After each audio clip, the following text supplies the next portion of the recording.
Bonsoir et bienvenue à cette rencontre littéraire avec notre invité, Nico Bleugge. Figure majeure de la poésie allemande contemporaine, Nico Bleugge est l'auteur de plusieurs recueils, dont l'un intitulé Nachts leuchten die Schiffe, en français La nuit, les bateaux sont éclairés, paru aux éditions C.A. Beck en 2019, sur lequel nous nous concentrerons aujourd'hui.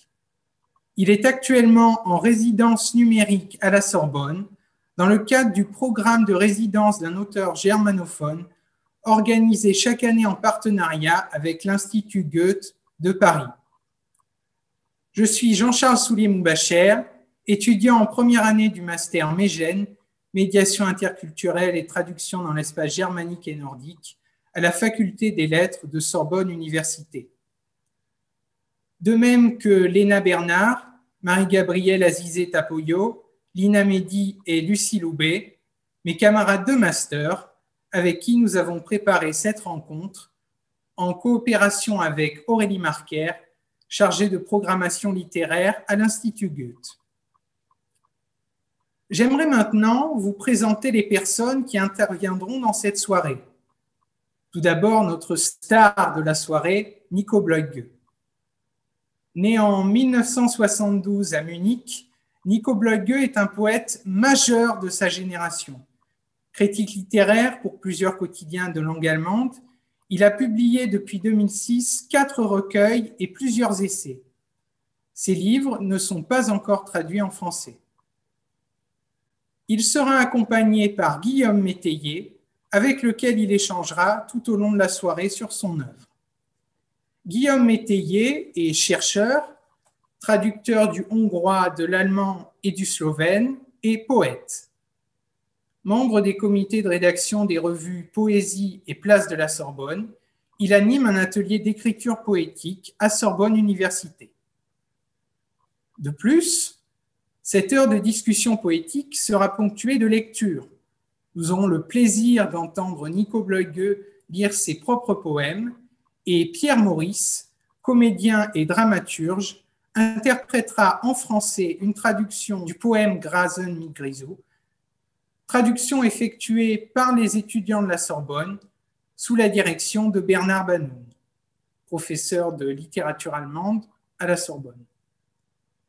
Cette soirée, à l'image du titre du recueil, se déroulera donc au fil de l'eau et fluctuera entre lecture et explication de l'auteur dans une harmonie liquide et poétique.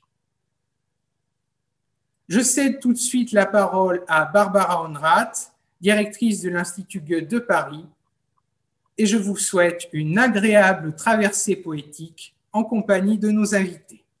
Bonsoir à tous et à toutes à cette rencontre avec Nico Bleugge qui, comme vous l'avez déjà entendu, est actuellement écrivain en résidence en ligne dans le cadre d'un projet commun entre le Goethe-Institut et la Sorbonne. Nous organisons ce projet déjà depuis plusieurs années et normalement, naturellement, les écrivains ou les écrivaines passent un mois ici à Paris. Malheureusement, cette année, à cause de la situation sanitaire, ce n'est pas possible. Nous le regrettons beaucoup et je crois que Nico Bleugge aussi aurait bien aimé venir à Paris, mais pour des raisons que vous connaissez, ce n'est donc pas possible. Et nous mettons en œuvre donc pour la première fois une résidence en ligne. Nous n'avons jamais fait ça avant, mais jusqu'à présent, ça a bien marché, semble-t-il. En tout cas, Nico Bleugge a déjà eu plusieurs rencontres en ligne avec des étudiants et des étudiantes de Sorbonne Université. Avec ceci, je passe la parole à Guillaume Métayer. Merci beaucoup, chère Barbara Honrath.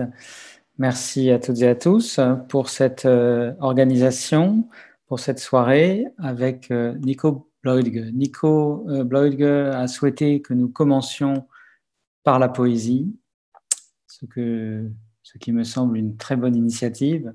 Au commencement était la poésie et s'il veut bien, Nico va nous lire un premier poème Leichter Sommer, dont nous allons ensuite entendre la traduction française lue par Pierre, une traduction française, un essai de traduction lu par Pierre Maurice. Nico, c'est à toi. Parfait. Je vais lire un poème que j'ai écrit il y a 20 ans et son titre est « Été léger ». Als läge noch eine Schicht zwischen ihnen und dem schmalen Streif der Küste, traten die Wolken hervor, scharf abgeschnitten an der unteren Kante, oben ein faltiger Riemen, in den die Möwen kleine Löcher stanzten. Beim nächsten Aufschauen hatte Dunst die Fläche aufgeraut und der Wind verfing sich in den Drahtnetzen knapp unterm Wasserspiegel. Die Vögel waren längst verschwunden. Der Himmel hielt noch ein Weilchen jene Luft, die unter ihren Flügeln rauschte. Alors Pierre va maintenant, Pierre Maurice, nous lire Bonsoir. Une version française, s'il veut bien. Légère été pour Bernard Noël. Comme s'il y avait encore une strate entre eux et l'étroite bande de la côte, émergèrent les nuages nettement découpés sur l'arête inférieure. En haut, une ceinture ridée contre laquelle les mouettes percent des petits trous. Au regard suivant, la brume a éraillé la surface et le vent s'est pris dans les filets de métal, juste sous le miroir des eaux, les oiseaux avaient depuis longtemps disparu, le ciel retint encore un bref instant cet air qui sous leurs ailes avait bruit. Merci beaucoup Pierre pour cette lecture, merci Nico également. Alors, pourquoi Nico avoir choisi ce poème ancien d'une vingtaine d'années pour ouvrir cette soirée? Est-ce que c'est la dédicace à un poète français, à Bernard Noël, qui t'a inspiré ce choix, ou bien est-ce qu'il y a une autre raison plus profonde peut-être? Bien sûr, c'est la dédicace à un poète français que j'ai complètement passé sous le silence pendant la lecture. J'ai trouvé une très belle citation à l'époque dans un long poème de Bernard Noël qui m'a inspirée pour l'écriture de ce poème et je l'ai choisi parce que c'est un de mes premiers poèmes et dans la lecture, je présenterai des poèmes de mon dernier recueil paru en 2017 pour montrer cette distance, pour comprendre ce qui s'est passé, ce qui a changé en 20 ans d'écriture et de publication très intense. Et on voit, merci beaucoup, on voit les changements, mais on voit aussi les continuités entre ce premier poème et le recueil dont nous allons parler ce soir. Est-ce que tu pourrais d'ores et déjà peut-être nous dire quelle continuité tu vois dans ta création poétique, à partir de ce poème en particulier, mais plus généralement, comment est-ce que tu construis ton œuvre? Est-ce que c'est justement dans la continuité ou dans quelle forme de dépassement ou éventuellement de virage?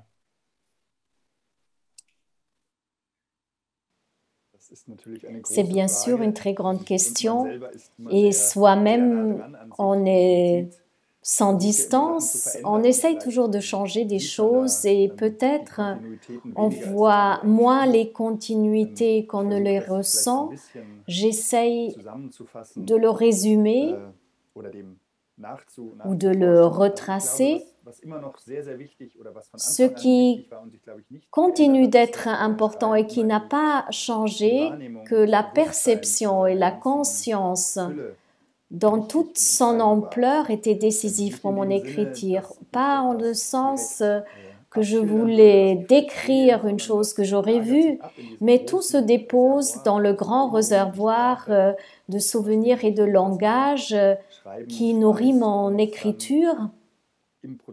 Et dans le processus de l'écriture qui se passe à mon bureau, avec des conditions très sobres, je puise dans ce réservoir et j'entre dans l'espace du langage.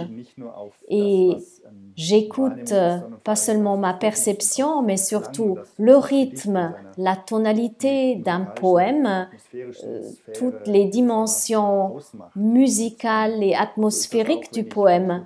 Et c'est aussi ainsi quand je prends des notes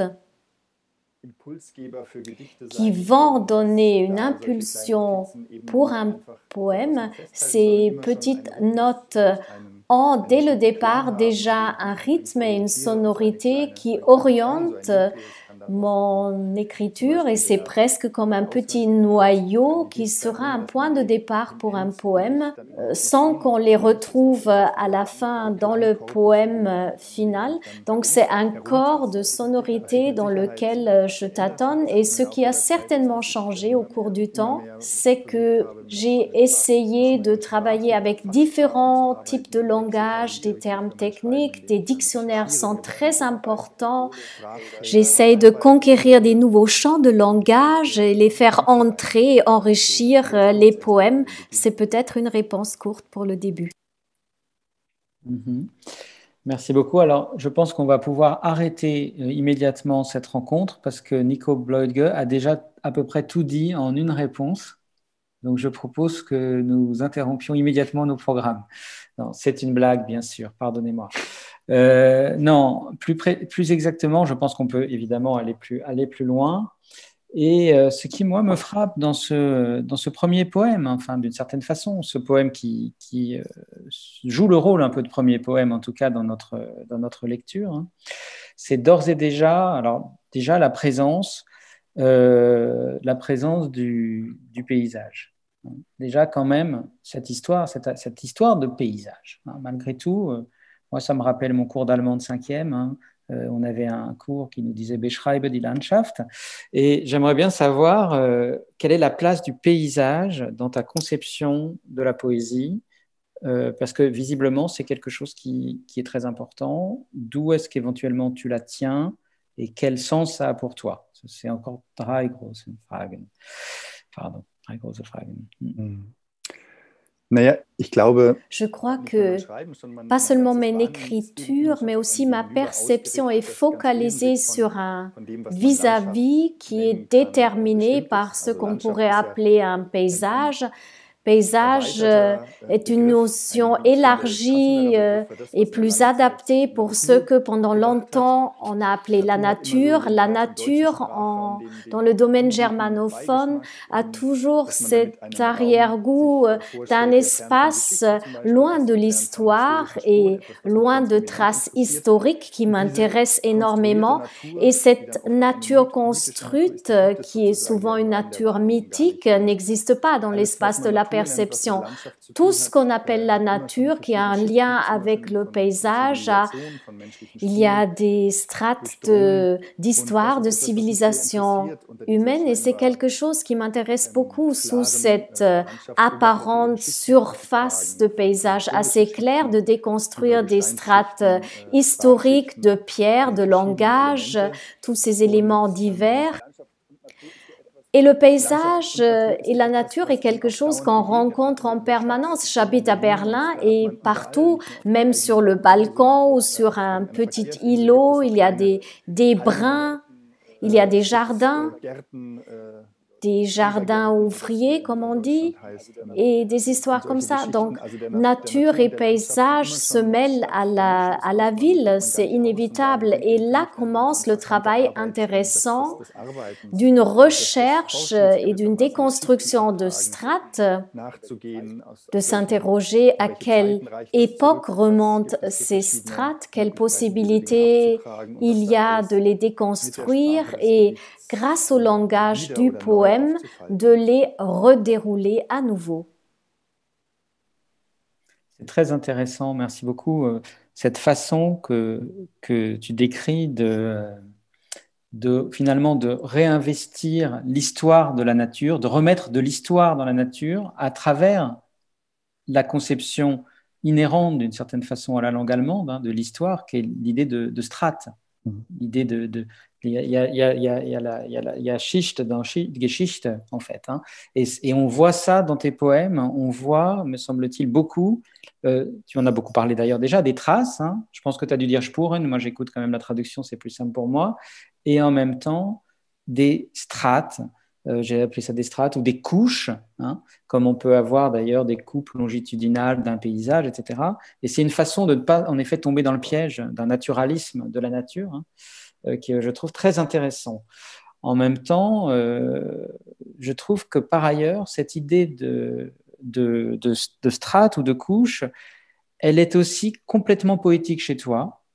C'est-à-dire qu'elle n'est pas uniquement, me semble-t-il, une sorte de tour de passe-passe pour récupérer l'histoire dans la nature, mais c'est vraiment une horizontalité, hein, qu'on retrouve dans ce premier poème, hein, des espèces d'étagements comme ça, hein, par exemple du ciel au-dessus de la mer qui est un Wasserspiegel, un miroir, même si c'est la façon de dire la surface des eaux, j'ai quand même traduit miroir parce qu'il y a ce miroir qui ensuite la couche sous-marine, etc. Alors comment est-ce que tu comprends, tu travailles ces strates de manière poétique aussi, pas seulement historique?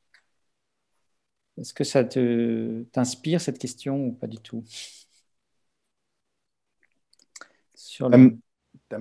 Je devrais savoir ce qui serait son contraire, que veut dire poétique, ou est-ce que le contraire, c'est une façon de l'historien ou du philosophe de traiter ce sujet?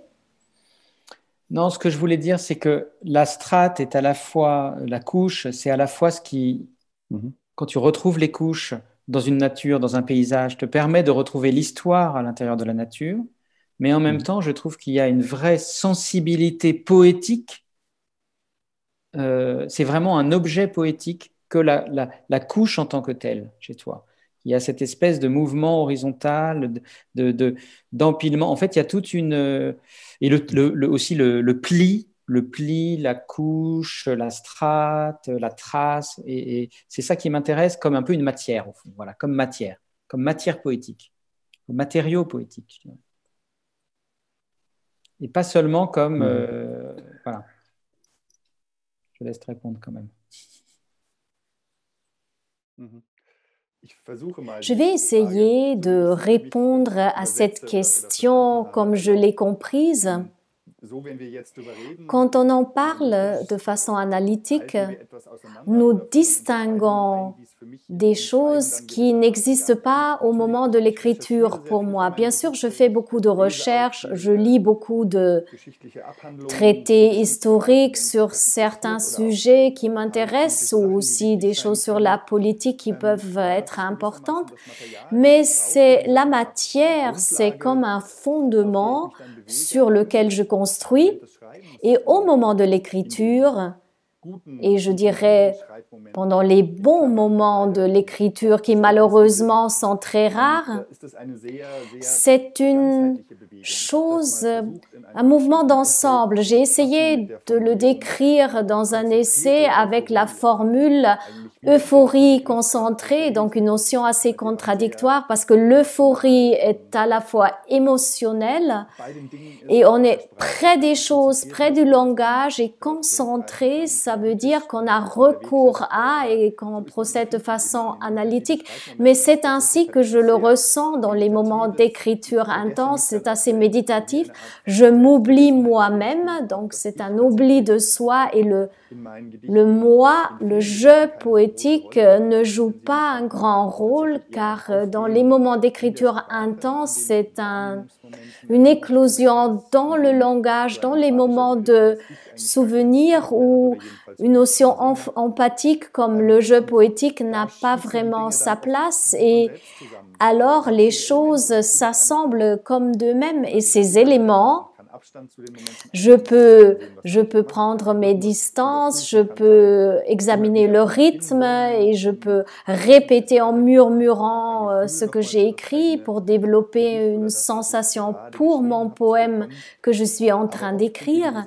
Mais très souvent, ces liens sont totalement imprévisibles, peuvent arriver des domaines très très divers, de la géologie, par exemple la descente dans des couches des strates de pierre, se lier à une couche de plantes ou à la recherche d'une notion de langage d'expert. Et tout cela peut se mélanger pendant le processus de l'écriture. Donc on a toute cette matière et Thomas Kling, le poète, l'a bien décrit.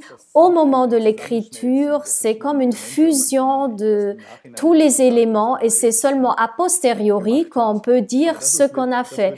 Mais ça, je comprendrais comme le moment poétique. Donc, on ne sépare pas les éléments comme un historien ou comme un sociologue pour remonter les traces sociales.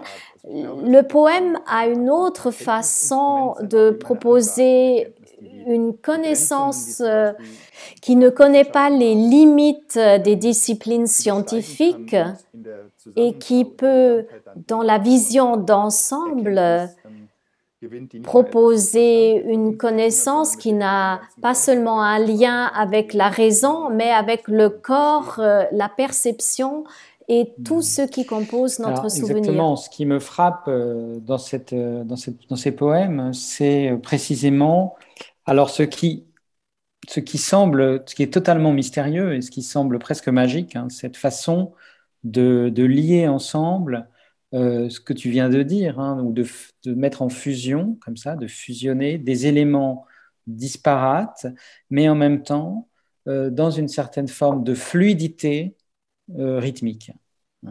Et avec en même temps des passages qui sont en effet peut-être des associations, hein, mais des façons d'entrelacer, de faire passer d'un monde à un autre qui sont très surprenants pour le lecteur, extrêmement intéressantes.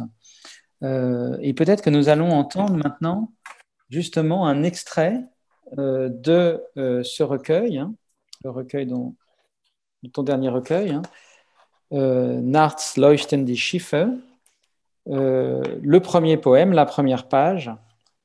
Et vous allez entendre en allemand puis en français, dans la traduction de Bernard Banoun. Vous allez entendre d'abord l'allemand, puis la traduction par Pierre Maurice. Vous allez voir que c'est exactement ce que vient de décrire Nico Bloedke. Nous t'écoutons.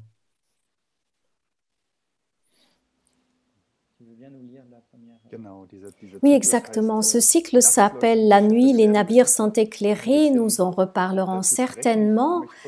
Je voudrais faire 3 petites remarques préliminaires. J'avais la chance en 2013-2014 de faire un plus long séjour à Istanbul et de pouvoir y observer sur le Bosphore les porte-conteneurs. Et c'était une inspiration importante de regarder ces grands bateaux entre la mer Noire et la mer Marmara, et je me suis intéressée à la question des conteneurs et comment les conteneurs ont changé l'ordre économique dans le monde, et cela s'est combiné à une deuxième couche, un souvenir d'enfance, l'observation des bateaux sur le Rhin quand nous avons rendu visite à mes grands-parents. Et au cours de l'écriture, une 3e couche s'est ajoutée, une couche de lecture qui nourrit mon écriture. Et ce n'était pas un poème, mais un roman colossal d'Alfred Döblin, connu par Berlin Alexanderplatz. Et il a écrit un autre livre, Les montagnes, les mers et les géants.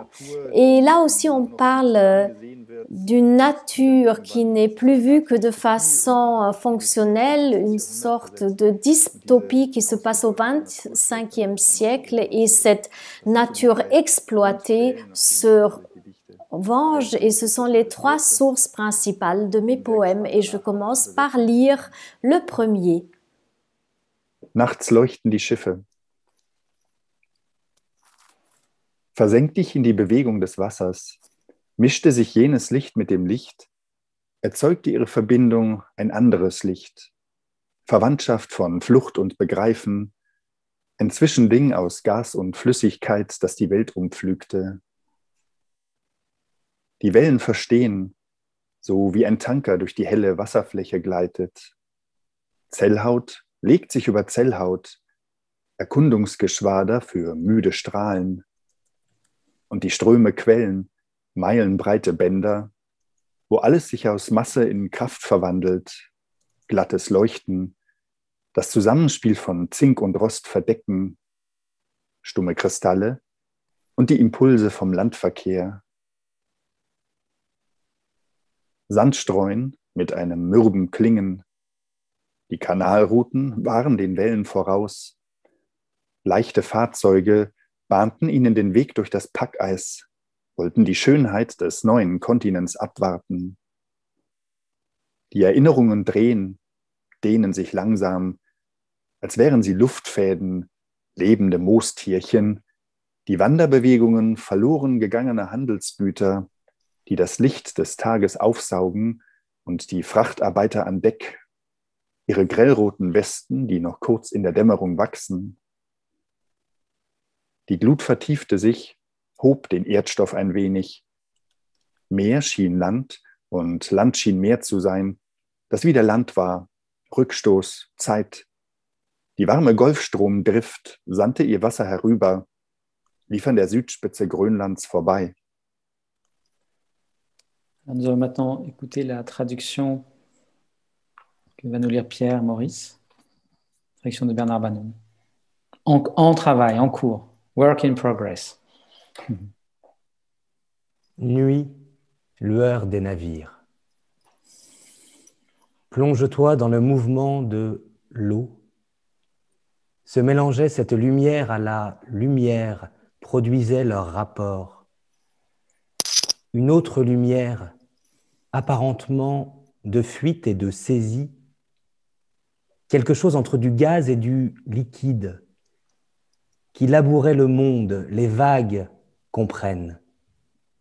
Comme un tanker glisse à travers la surface claire de l'eau, membrane cellulaire se posant sur une autre, escadron éclaireur, pour rayons fatigués et les courants jaillissent, largeur de plusieurs milles, où tout se change de masse en force, lisse lueur, le jeu de zinc et de rouille couvert, de cristaux muets et les impulsions du trafic terrestre. Répandre du sable avec une sonorité lasse, les itinéraires par canaux en avance sur les vagues. Des véhicules légers leur frayaient la voie par la banquise, voulaient attendre la beauté du nouveau continent. Les souvenirs tournent, s'étirent lentement, comme des fils d'air vivants, bryozoaires. Les grands mouvements de marchandises perdues, absorbant la lumière du jour, et sur le pont des cargos, les ouvriers, leurs gilets rouges criards, qui grandissent encore un instant au crépuscule. Le feu s'approfondissait, soulevait la glèbe un peu, mer semblant être terre et terre semblant être mer. Redevenue terre, recule, temps, la dérive chaude du Gulf Stream ramenait ses eaux, longeait la pointe sud du Groenland.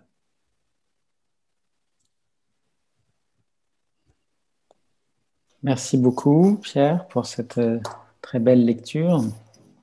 Et donc, vous avez pu voir comment finalement s'entrelacent ou je sais pas, se torsadent les motifs qu'un regard analytique assigne à des dimensions différentes, mais qui dans le poème se retrouvent en effet dans une fusion indifférenciée, un peu à la manière du Dionysiaque, tel qu'il est décrit chez le jeune Nietzsche, ce moment où la pupille se dilate pendant le printemps et où tous les contours, justement, le titre d'un recueil, les contours clairs de Nico Bloedge, où les contours se réunissent. Et ça, nous dit le poète, il l'obtient par une forme de méditation, mais aussi de mémoire. Et moi, j'aurais une question sur la mémoire, c'est-à-dire que si je comprends bien, le poème est une sorte de creuset dans la mémoire, c'est-à-dire qu'on n'est pas du tout dans une poésie du paysage qu'on a sous les yeux, mais on est plutôt dans quelque chose de l'ordre de la mémoire involontaire proustienne, où on retrouve de l'intérieur des visions. Comment est-ce que tu décrirais cela sans que je te contraigne à te répéter? Le rôle de la mémoire, est-ce qu'il y a une mnémotechnique, par exemple? Je pense à la Madeleine de Proust, mais aussi à Imre Kertész, qui disait qu'il s'était souvenu des années 40 en respirant, par exemple, à une odeur de canapé ou des choses comme ça.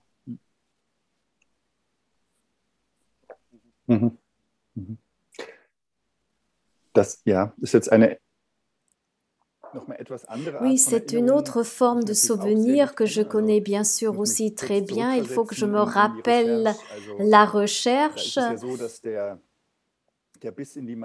mordre la madeleine et puis ressentir l'arôme de la tisane de tilleul fait remonter un souvenir chez le narrateur sans qu'il sache de quel souvenir il s'agit. Et la chose passionnante chez Proust est que sur beaucoup de pages, si je me souviens bien, il fait une analyse, une autoréflexion. Le narrateur essaye de comprendre d'où vient ce souvenir. Et au moment où il a presque abandonné cette recherche, on lit dans la traduction allemande soudain, ce souvenir était là et puis comme un origami japonais, Combray apparaît.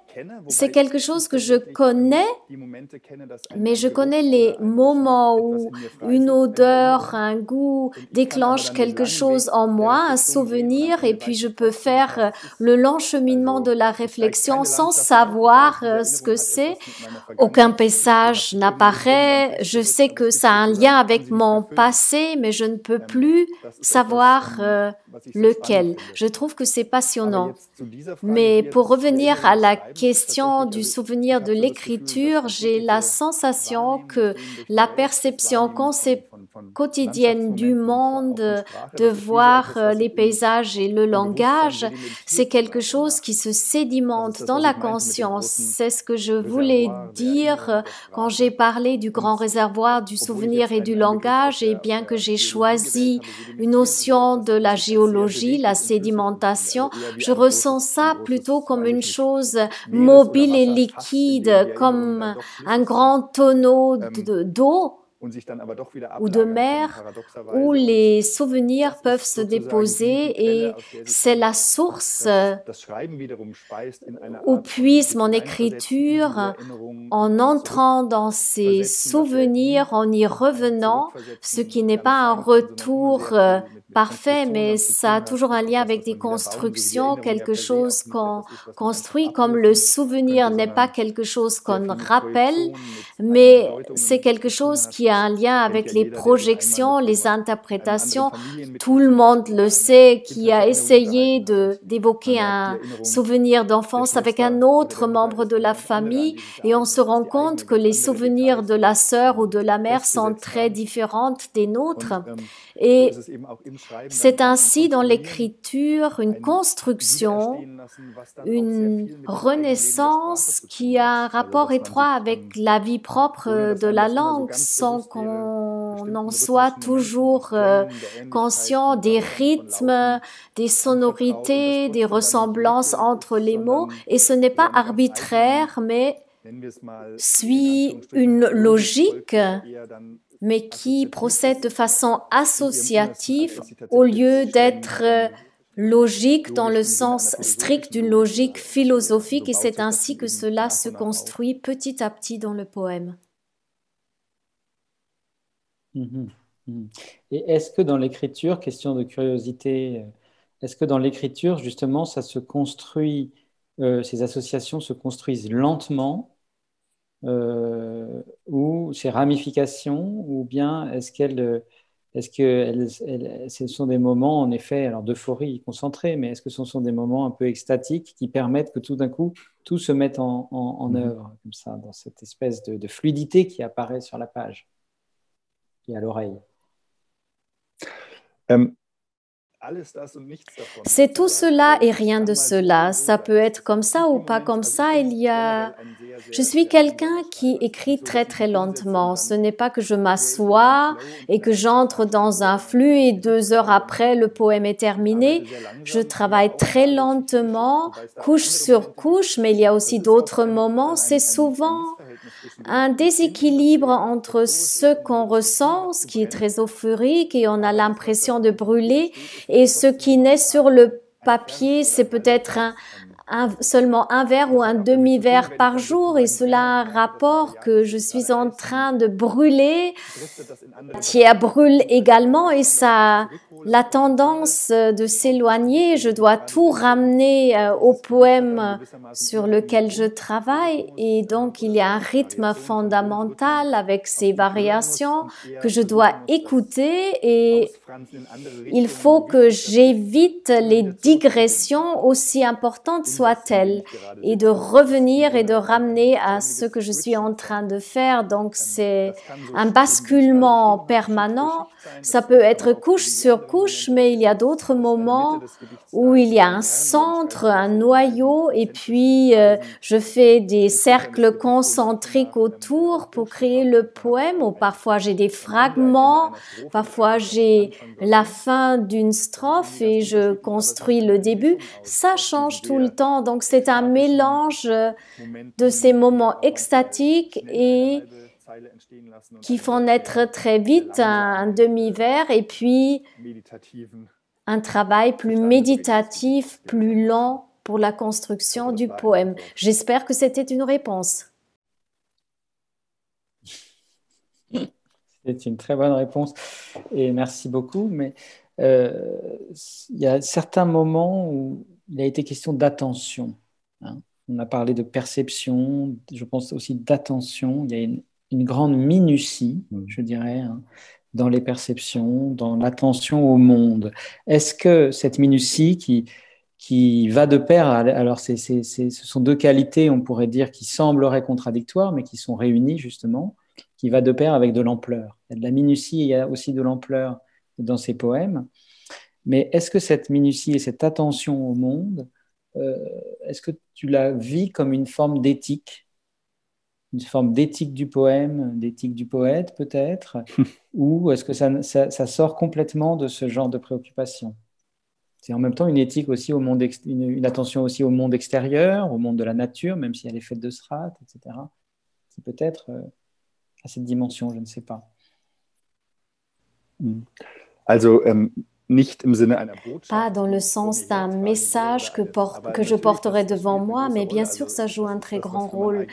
C'est ce qui est important pour mon écriture et ma perception. Le grand désir qu'un lecteur du poème puisse de la même façon avoir envie de se laisser sensibiliser pour cette perception attentive du monde, comme on pourrait dire. Pour moi aussi, c'est quelque chose sur laquelle je dois retravailler constamment. Bien sûr, je ne parcours pas ma vie quotidienne avec cette attention. Il y a des moments où on est fatigué, épuisé, où on doit faire des commandes. Donc, on n'a pas toujours cette sensibilité.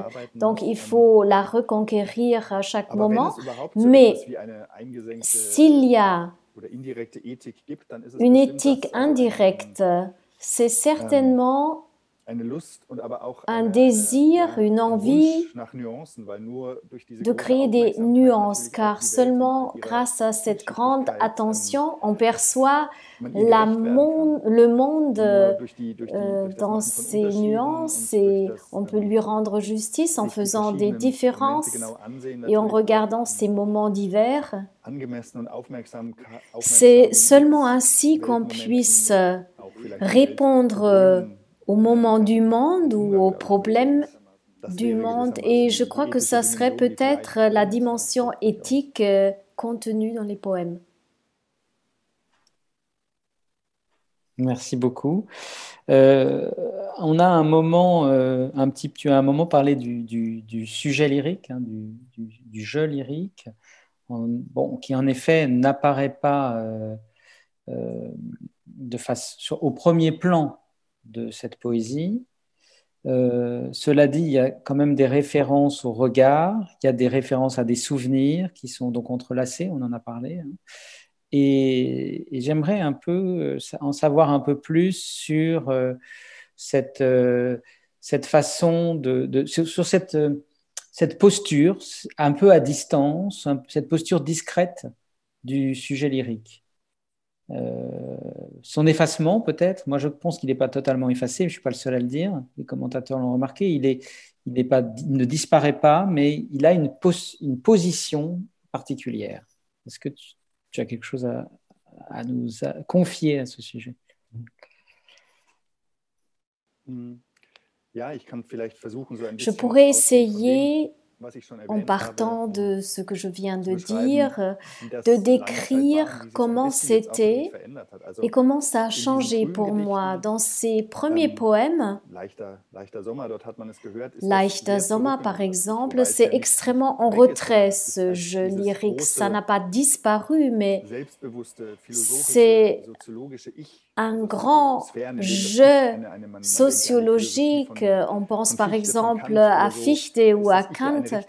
Le jeu est une grandeur extrêmement importante et ce jeu emphatique, je le connais pas par ma propre expérience. C'est plutôt entrer dans la perception et dans le langage. Donc c'est intégré de façon indirecte dans la perception ou dans une peau de perception qui s'est posée sur le langage et cela a un peu changé au cours du temps. Entre-temps, j'utilise un jeu lyrique parce que j'ai compris que ce jeu lyrique ne doit pas être confondu à un jeu autobiographique ou philosophique. C'est tout simplement immanent au poème ou regardé de façon poétologique, c'est une possibilité de langage, quelle perspective j'adopte, quelle perspective est autorisée. Et comme je veux toujours créer une ambiguïté, éviter l'unidimensionnalité, explorer les possibilités sémantiques des mots et des phrases, les possibilités de sonorité, les ruptures de vers. J'ai compris très vite que ce jeu lyrique était une possibilité de le faire en utilisant un jeu lyrique qui a plusieurs voix, comme si on écrivait un poème avec différents rôles. Et quand on lit cela à des citations, des moments de souvenirs que je fais entrer, de façon à ce que ce jeu lyrique devient le porte-parole où on fait entrer le son d'un côté et de l'autre côté sortent 5 ou 6 voix. Et ça, entre-temps, c'est devenu un grand plaisir très stimulant d'utiliser ce jeu. Alors ça ouvre, merci beaucoup pour cette réponse, qui ouvre aussi à la question de l'entrelacement des autres voix, hein, et notamment la question de l'intertextualité, bien sûr, et particulièrement de la page 80 du recueil, hein, où un certain nombre de dettes, on pourrait dire, sont mises en avant, non plutôt page 79, pardon, 80, sous la forme de remarques, avec un certain nombre de références, hein, à des auteurs dont les voix, finalement, ou dont un hypotexte, hein, a été peut-être exploité, aussi des photos d'ailleurs. Alors ça peut aller de Heiner Müller au poète slovaque contemporain Ivan Štrbka, en passant par Döblin, dont tu parlais tout à l'heure. Est-ce que tu veux nous en parler et aussi nous parler, par la même occasion, de l'apparition de Grisou dans ce recueil? Voilà. Après, Grisou, c'est la question suivante. N'oublie pas Grisou. C'est un vaste champ. De façon générale, dès le premier recueil de poésie, je l'ai mentionné, la lecture est importante pour mon écriture et d'autres poèmes entrent dans mes poèmes. Quand je lis des poèmes d'autres auteurs, des formules m'accrochent et c'est un moment rythmique qui me saisit et ça peut être une inspiration pour un de mes poèmes. Et cela ne veut pas dire qu'il y a une citation qui entre dans mon poème, mais ça donne une direction qui libère quelque chose en moi. Pour le premier livre, je ne l'ai pas fait, cet appareil critique. Je l'ai commencé avec d'autres livres. Cela avait un rapport avec les désirs de l'éditeur, mais aussi avec le mien, de marquer à quel point ces voix sont importantes et que c'est pas simplement une poésie de paysage, comme on l'a lu souvent, et ce n'est pas un appareil critique comme dans un ouvrage scientifique avec des notes en bas de page. C'est toujours très court, maximum une page qui mentionne les voix les plus importantes avec un clin d'œil, comme dans le cas de Grisou. C'est un petit peu comme T.S. Eliot. La Terre vaine, qui a aussi un appareil critique à la fin, et Eliot a eu beaucoup de plaisir de se moquer des sciences en prétendant que c'était des notes de bas de page, mais qui mènent dans le néant ou que c'est imprécise. Donc, c'est pour marquer qu'il y a d'autres voix, pour ouvrir le champ à d'autres voix importantes au moment de l'écriture, mais aussi cette idée qu'avec ces notes de bas de page, je pourrais créer quelque chose d'absurde. Donc, c'était la première partie. La deuxième partie concerne Grisou. Il y a une remerciement à Grisou, car il y a un petit cycle que j'ai écrit au sujet d'une série de dessins animés, Le Petit Dragon Grisou, une petite série italienne synchronisée en allemand à l'époque. Il s'agit d'un petit dragon dont le père, un grand dragon respectable qui avec son feu effraie les gens et détruit les choses. Et Grisou ne sait pas quoi faire avec. Il n'aime pas la force destructrice du feu et veut être un bon dragon. Et pour maîtriser le feu, il veut faire un métier absolument opposé. Il veut devenir pompier. Et comme j'étais invitée il y a 3 ans ou 4 ans, à écrire des textes pour des mélodies pour chorale par des détours par Eduard Mörike, le cavalier du feu. Donc j'ai retrouvé cette métaphore du feu et puis est revenu mon souvenir d'enfance. Et sur YouTube, vous pouvez regarder les 28 ou 29 épisodes du dessin animé et j'ai regardé ces épisodes, ça m'a rappelé mon enfance et j'ai constaté que c'est une série aussi adaptée pour les adultes, ce qu'on ne comprend pas quand on est enfant. On parle de la guerre froide, de la bombe atomique et le père n'est pas le dragon libre, mais travaille sur la propriétaire d'un Earl dans l'industrie du tourisme et doit effrayer les touristes qui visitent le domaine. Et le père de Grisou émerge du lac devant les touristes et les effraie et gagne ainsi sa vie. Donc, il est beaucoup plus impliqué dans les contextes économiques qu'il ne saurait l'admettre.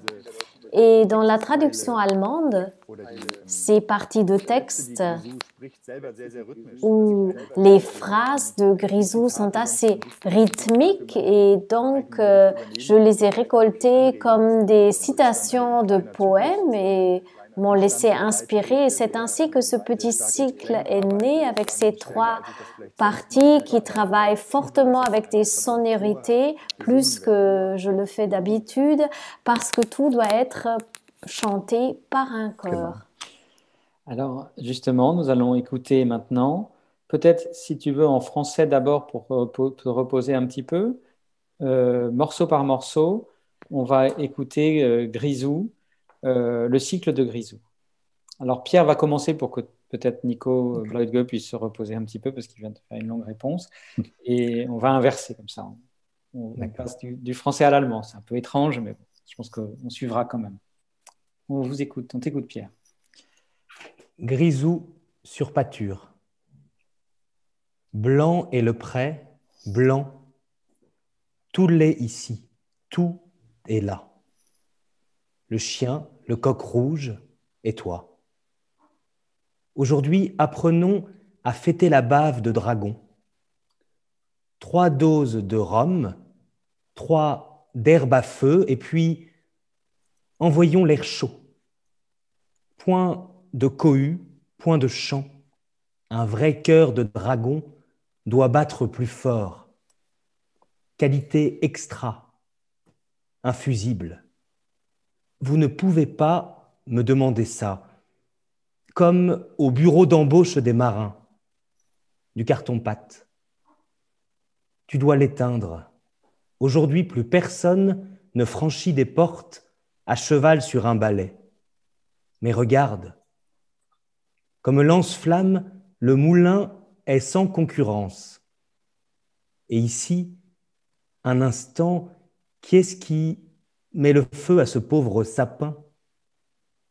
Qui est-ce qui vérifie? Allez, vite. Allô? Toi, tu viens avec moi.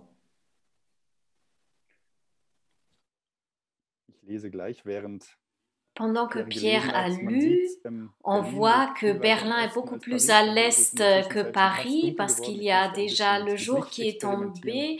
Donc j'ai fait des expérimentations avec la lumière pour ne pas disparaître dans l'obscurité. Weiß ist die Wiese, weiß ist hier alles, alles ist da. Der Hund, der rote Hahn und du. Heute lernen wir, wie wir mit Drachenspucke feiern. 3 Teile Rum, 3 Teile frisches Feuergras und dann die heiße Luft einlassen. Nichts von Gewühle, nichts von Feld. Ein rechtes Drachenherz muss höher schlagen. Handedel, feuerfest, das dürft ihr nicht von mir verlangen. Fast wie im Heuerbüro aus Pappmaché. Das musst du löschen. Auf Hexenbesen reitet heute keiner mehr durchs Tor. Doch schau, die Mühle ist als Flammenwerfer ohne Konkurrenz. Und hier, Moment, wer setzt denn da den armen Tannenbaum in Brand? Wer tastet nach? Nur schnell ins Wasser und du kommst mit. Peut-être que Nico peut continuer et on reprend l'ordre allemand-français. 2. Spei etwas Feuer in den Kessel und schon hast du es geschafft. Glaub mir, kein Fauchen, keine Haare, schon seit Jahren. Ich habe es nicht angerührt. Wer macht mir etwas vor? Was mag da aufgewachsen sein? So geht mein Wort. Ich werde für immer das Feuer ersticken, das in mir brennt. Leichter gesagt als getan. Wer nicht hören will, muss fliegen. Dabei ist es so schwer, sein Temperament zu zügeln. Alle Mann an Bord, nur nicht ins Wasser fallen. Lies dir die Anweisungen aufmerksam durch. Ich Dummkopf falle wieder auf die schönen Worte rein und nun schnell weg. Ich möchte Feuerreiter sein, ein Kinderspiel. Du musst den Besen nehmen und sofort verschlucken, ganz schön ins Schwitzen kommen und dann, ich denk, mich trifft ein Wasserstrahl, will ich auf allen 7 Meeren kreuzen. Das rote Auge wandert hin und her. Es folgt der Hitzetest.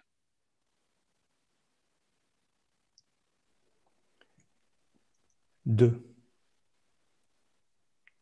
Crache un peu de feu dans le chaudron et voilà, le tour est joué. Crois-moi, pas cracher de feu, pas de poils brûlés depuis des années. Je n'y ai pas touché. Qui me montre comment faire? Qu'est-ce qui a poussé là? Telle est ma parole. À jamais, j'étoufferai le feu qui brûle en moi. Plus facile à dire qu'à faire. Qui ne veut pas écouter doit voler, mais qu'il est dur de brider ses pulsions. Tout le monde à bord, surtout ne tombez pas à l'eau.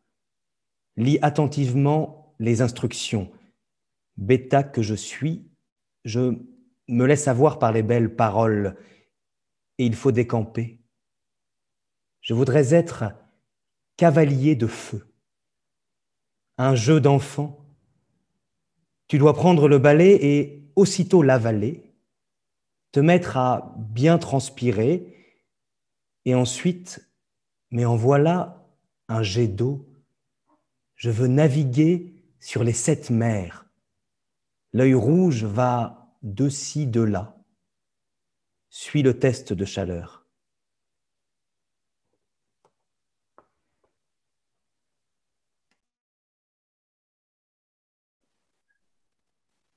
Sieh es dir an auf halbem Weg. Hör mir jetzt zu. Ich habe mitten im Schauen gebrannt. Ich habe mir das Feuer vom Mund abgespart und du darfst nur nicht die Geduld verlieren, dass mir nicht wieder ein Feuerstrahl entfährt. Die Welt von heute braucht Blumen. Man merkt es am Geruch. Alles anzünden, alles versengen, alles verkohlen, wie in der Hölle hier. Und am Ende hast du wie immer recht gehabt. Das ist Musik in meinen Ohren und ich kann nicht einmal mehr in die Luft gehen, ohne die Leiter zu holen, als wäre der Hund von der Brücke gefallen. Noch einmal hören, noch einmal nachbohren.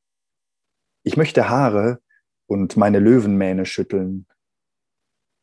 Das kleine Drachenstück ist jetzt zu Ende. Bei meinem Kamm, bei meinem Drachenblut, ich schwöre, es ist mir einfach so herausgefahren.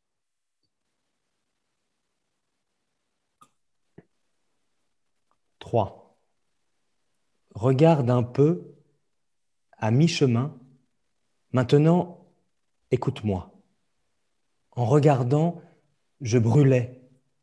Le feu, je me le suis ôté de la bouche. Et toi, surtout ne perds pas patience. Que ne m'échappe pas de nouveau un jet de feu. Le monde d'aujourd'hui veut des fleurs. On le remarque à l'odeur. Tout allumé, tout cramé, tout carbonisé, comme ici en enfer. Et pour finir, tu avais raison comme toujours. C'est de la musique à mes oreilles. Et je ne peux même plus monter en l'air sans prendre l'échelle, comme si le chien était tombé du pont.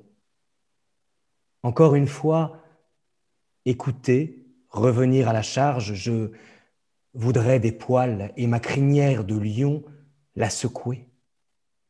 Rideau, fini la petite dragonnade. Par mes épines, par mon sang de dragon, je le jure, tout cela m'est venu tout seul. Merci beaucoup Pierre, merci Nico pour votre lecture. Alors notre petite dragonnade à nous est presque terminée aussi. J'appelle le public à poser des questions. Je crois qu'on peut encore lui dire de poser des questions par le chat, si j'ai bien compris. Et c'est Lina, qui est une étudiante du Master Mégène, qui va ensuite répercuter vos questions au poète. Voilà. Alors, est-ce qu'il y a déjà, est-ce que je peux passer la parole à Lina tout de suite ou est-ce qu'il y a, est-ce qu'il y a déjà des questions prêtes, Lina? C'est bon? Bonsoir. Oui, nous avons reçu quelques questions. Merci à toutes et à tous de les avoir posées. Voilà. Alors, nous avons reçu plusieurs questions. Votre œuvre, nous avons reçu une question qui a été assez similaire à celle que nous, étudiants du Master Mégène, nous sommes posées en lisant vos poèmes. C'est Rosa Okuyama qui se demandait si vous aviez été inspiré par d'autres poètes autres que Bernard Noël, par exemple. Nous, lors de la lecture de vos poèmes, nous avons beaucoup pensé à Rimbaud et on se demandait aussi quels avaient été les poètes qui vous ont inspiré.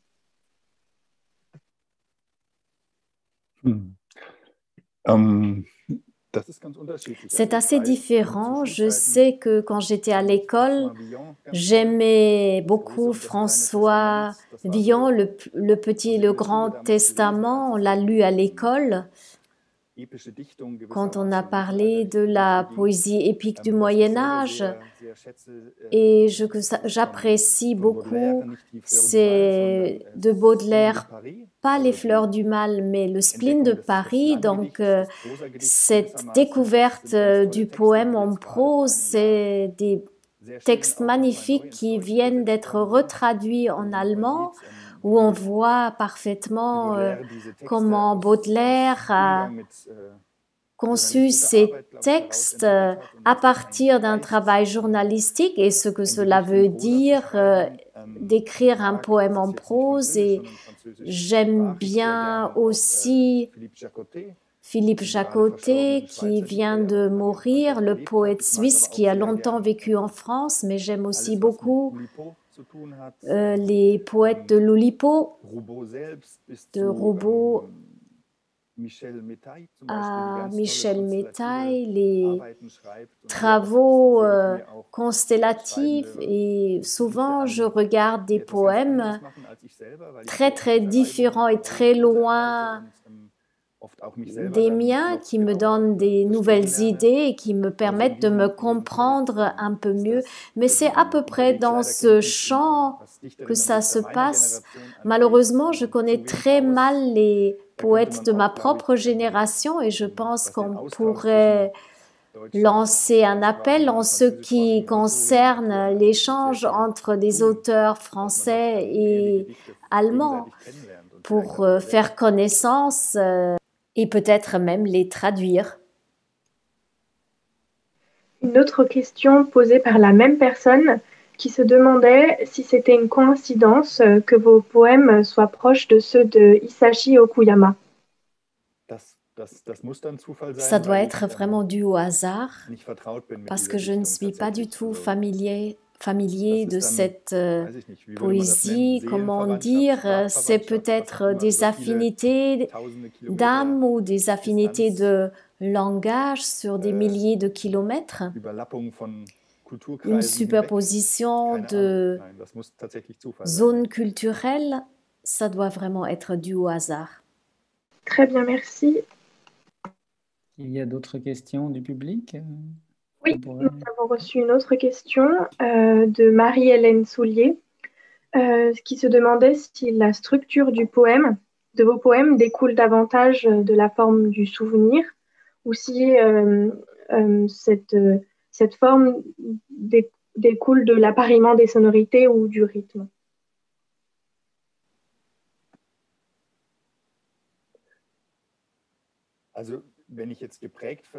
Si je comprends marqué dans le sens qu'est-ce qui est plus important pour moi dans l'écriture, ce qui me dirige, c'est toujours la langue, son rythme, ses sonorités, c'est le fondement de mon travail. Mais bien sûr, ce qui me revient de la mémoire, des moments acoustiques, mais aussi des odeurs, des goûts et la grande tâche de traduire ceci en langage, ce qui n'est pas du tout facile, d'autant plus dans un langage vraiment marqué par la prépondérance de la vue et de l'ouïe, alors que le toucher, par exemple, est moins au premier plan. Donc c'est très très difficile à faire, mais tout ça se traduit dans un ensemble rythmique et de sonorité. Très bien, merci. Nous avons encore reçu quelques questions. On a Annalina Ebert qui voulait savoir si vous parliez plusieurs langues, si oui, lesquelles, et si celles-ci vous influencent dans votre écriture.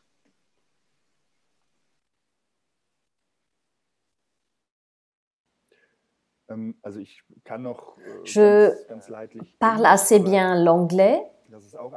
C'est une des questions qu'on m'a posées au cours du séminaire. Je n'aurais pas le courage d'écrire des poèmes en anglais parce que quand on essaye d'écrire des poèmes, on se rend compte à quel point il faut maîtriser la langue pour lui rendre justice dans toutes ses possibilités. Je parle un peu l'espagnol parce que ma mère a grandi en Colombie, mais malheureusement, comme c'était le désir de mon père que ses enfants ne parlent pas une langue qu'il ne comprend pas, malheureusement, donc je ne l'ai pas appris assez bien, mais ma mère nous a chanté des berceuses et des chansons d'enfants en espagnol, et donc j'ai développé une certaine sensibilité pour la langue. Je sens son rythme et, par exemple, je pourrais peut-être faire des traductions de l'espagnol, en tout cas dans un cadre restreint. Ce sont à peu près les 3 langues qui sont disponibles pour moi. J'ai aussi appris 3 ans le français à l'école et quand je suis dans un pays francophone, ça me revient petit à petit, mais ça remonte il y a 30 ans et je n'aurais pas le courage ou l'audace de traduire ou de parler librement en français.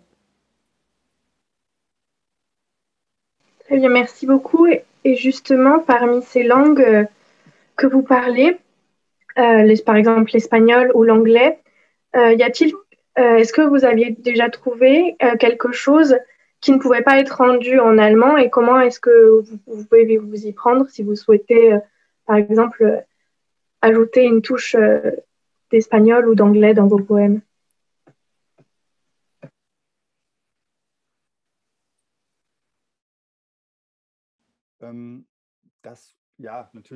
Oui, bien sûr, on y pense. En ce qui concerne l'anglais, comme je lis beaucoup de poésie américaine, de Walt Whitman, John Ashbery, aussi des auteurs plus jeunes comme Ben Lernatt, mais c'est très très difficile à réaliser et en ce moment dans la poésie allemande c'est un peu à la mode d'intégrer des petites bribes d'anglais dans les poésies et comme je traduis, je rencontre le défi en ce qui concerne l'anglais et l'allemand, c'est que les phrases anglaises sont très courtes alors que l'allemand fait des longues phrases et ces effets de traduction, de pouvoir dire quelque chose de très bref dans une langue très étendue est une question que je me pose si on peut peut-être rendre ça fertile pour un poème, mais je ne crois pas que je vais intégrer des petites particules de langue étrangère dans mes propres poèmes, ça serait qu'un effet. Donc, s'il n'y a pas de motivation d'un poème qui s'intéresse à la question de la traduction ou au lien entre les langues ou leurs différences, peut-être ça ferait un sens, mais seulement dans ce cas-là. Réponse. Encore une dernière question de Nele Kaiser, qui aimerait en savoir plus sur l'aspect du souvenir et dans le concept de votre poésie. Je crois qu'elle a posé, la question a été reposée en allemand un petit peu plus précisément sur la mémoire involontaire. Mais on pourrait en parler longuement et remonter loin.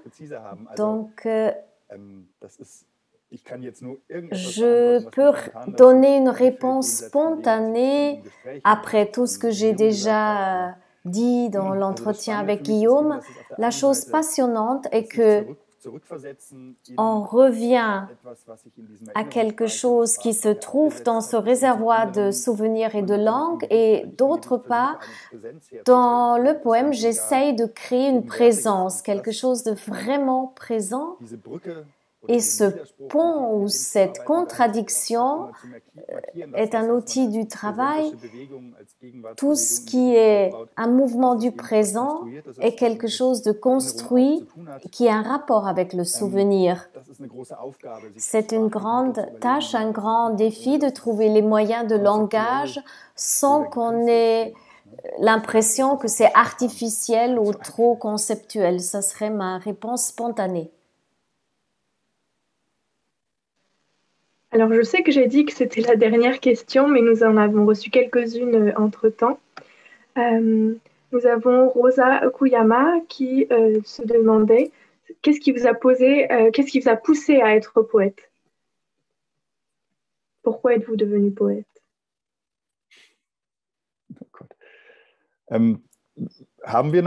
Est-ce qu'il nous reste encore 3 heures? Alors, je pourrais peut-être tenter d'y répondre. C'est très difficile à dire. En ce sens, ce n'est pas une chose que j'ai décidée. Maintenant, je voudrais devenir poète. Cela a commencé dans l'enfance. Les souvenirs d'enfance, bien sûr, jouent un rôle. Une expérience d'euphorie. Et puis, si je me souviens, à 15 ans, pour la première fois, j'ai transformé des choses en langage. J'ai réécrit souvent des textes en prose, des petites narrations de Klaus Mann que j'avais lues auparavant. Donc, je les ai réécrits dans les phrases que j'y ai trouvées. J'ai mis mes propres expériences et histoires. J'ai continué pendant mes études. Comme j'ai fait des études de germanistique et de rhétorique, c'était un de mes centres d'intérêt. C'est quelque chose qui ne m'a plus jamais lâché. C'était très important, malgré de longues pauses. J'ai continué à lire et écrire des poèmes, et dans cette manière d'écriture, de trouver une sorte de nécessité sans laquelle, pour le dire de façon un peu pathétique, je ne pourrais plus imaginer ma vie. Quelque chose de très important est de transformer les choses en langage pour mener la vie que je voudrais mener. Et puis, il y a une phase importante de faire le grand saut, d'essayer d'en vivre. C'est impossible, donc on peut faire des lectures, mais il faut penser à d'autres choses. Donc je traduis, je fais des critiques ou j'accepte d'être le poète invité à la Sorbonne ou de faire des manifestations comme celle-ci. C'est ainsi que ça se développe au cours de toute une vie, et on ne peut pas très bien s'expliquer à soi-même comment c'est arrivé. Mais il y a des moments différents que j'ai essayé d'esquisser et qui peut-être le montrent. Il y a encore beaucoup de questions, Nico. Tu passionnes les foules. Mais je pense que maintenant, nous allons devoir quand même conclure notre soirée. Malheureusement, nous sommes limités par le temps. Aurélie ? Oui, bonsoir. Oui, en effet. On doit conclure cette rencontre publique, donc on va dire au revoir à nos spectateurs et les remercier encore d'avoir été présents ce soir. On espère que vous avez apprécié cette rencontre. Merci beaucoup de votre présence. Vous êtes restés nombreux jusqu'au bout, ça nous fait très plaisir. Au revoir et on espère vous revoir bientôt en ligne ou en vrai à l'Institut Merci beaucoup à toutes et à tous pour votre attention et à bientôt.